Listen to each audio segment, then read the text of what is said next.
হায় হায়, জঙ্গল যদি আল্লাহ রসুলকে মাইনা ধন্য হইতে পারে, তো যুবক তুমি আল্লাহ রসুলকে মাইনা ধন্য হবে না তো হবে না কেন? আল্লাহ রসুল বাহির হয়েছে বাথরুমের জন্য, পর্দা করার কিছু ছিল না। বলছে জাবের, ওই জঙ্গলগুলা ছোট ছোট দূরে দেখা যায়, ওদেরকে বলো না যায় যে আল্লাহ রসুলের জন্য পর্দা করতে। জাবের চিৎকার দিছে, ও ছোট ছোট জঙ্গল, আল্লাহ রসুলের জন্য পর্দা করো, কার আগে কে আসবে? মানুষের চেয়ে দ্রুত গতিতে উঠা ছুটা এসব গোল হয়ে দাঁড়ায় পর্দা করছে। আল্লাহ রসুল বাহির হয়ে আসছে, বলছে জাবের নিজ নিজ জায়গায় যেতে যাও, চলে যেতে বলো। জাবের রাদিয়াল্লাহু তাআলা চিৎকার দিতেছে আর দৌড়াইতেছে।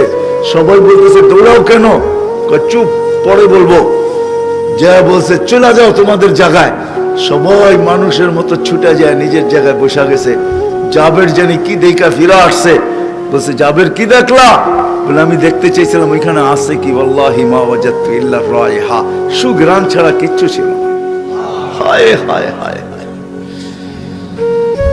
হায় হায়, এগুলো কোনো কাহিনী না।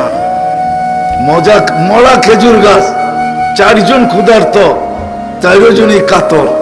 নিজেরটা তো মাইনা নিতে পারতেন, কিন্তু আবু বকর, ওমর, আলী ক্ষুধার্ত, মাইনা নাই কি করা।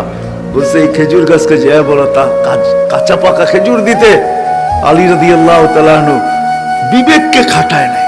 আজকে তো আমরা বিবেক খাটাই, বুদ্ধি খাটাই, নলেজ খাটাই।